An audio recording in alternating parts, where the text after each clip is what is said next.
While there was a definite daily and annual routine to the life at Simpson, as at every other trading post, there were certain events that stood out in high relief.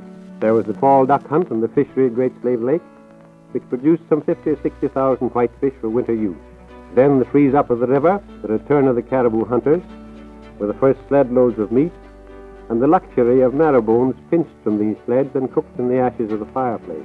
Then came the time when the short winter days began to lengthen, followed almost immediately by the New Year's Day celebration. When the flag went up, guns were fired, everybody went visiting, and there was a grand ball and feast in the evening.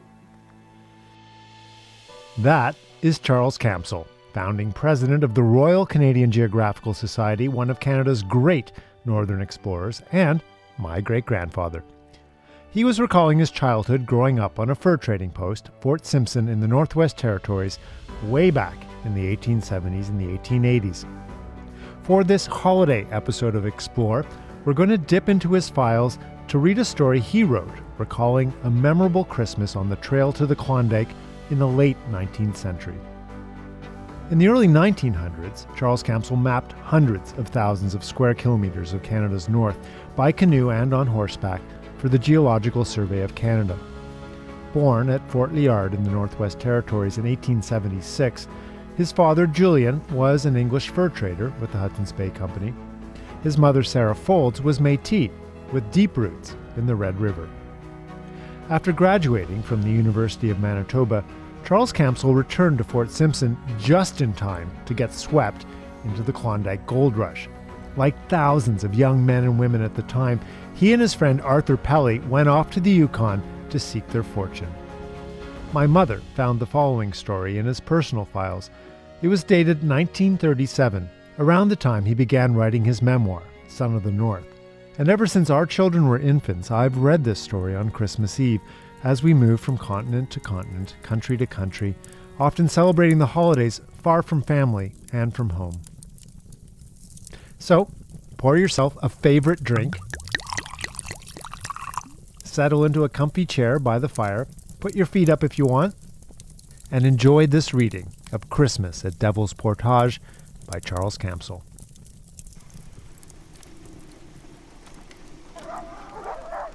It was Christmas Day, 1897, and Arthur Pelly and I were on the road to the Klondike overland by the Liard River route. For 2 days in sub-zero weather, we had plodded through the soft snow of the Grand Canyon of the Liard River, a deep rock-walled trench cut through the northern end of the Rocky Mountains. Each of us alternatively breaking trail for our 4-dog team, or pushing and guiding the toboggan, which carried our whole outfit.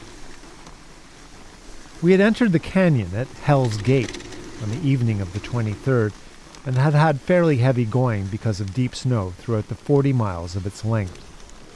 We had found the canyon frozen everywhere, even at the Rapid of the Drowned, near where we had camped the night before. Now, we were at its western end.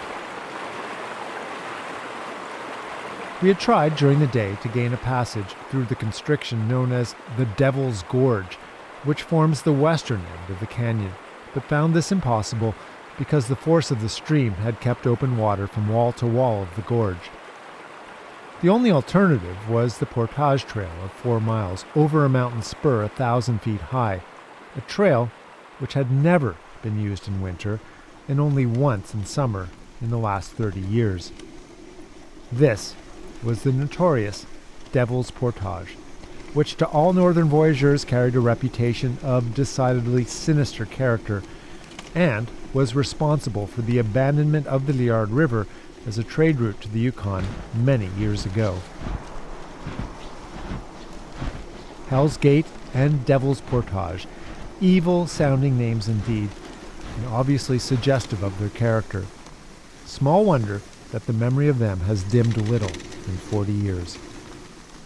And so, on Christmas night, Pelly and I were camped on the summit of Devil's Portage, then as now, a no-man's land and one of the most isolated and inaccessible points in all of Canada.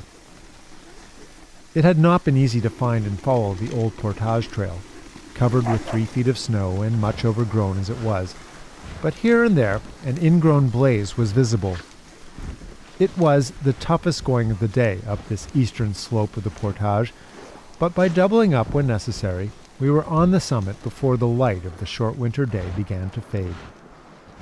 Finding a spot where there was both green and dry standing spruce, we set to with snowshoes to shovel out a place for the camp.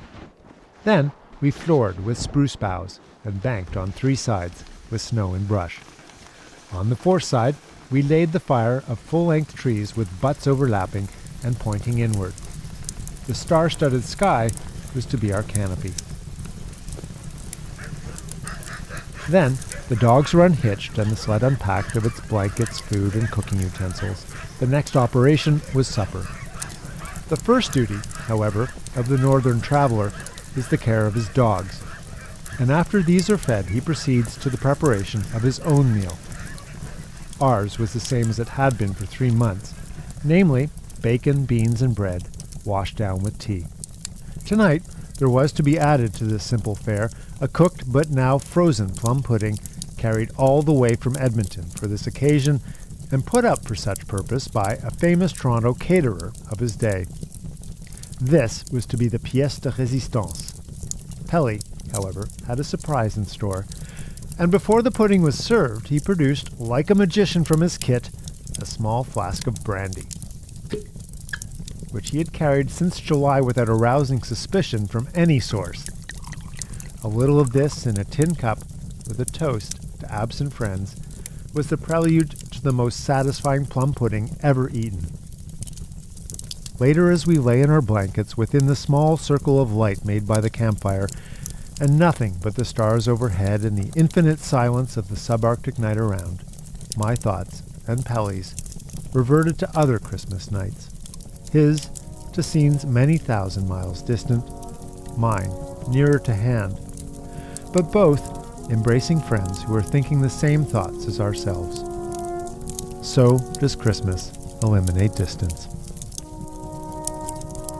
From everyone here at the Explore Podcast and Canadian Geographic, happy holidays.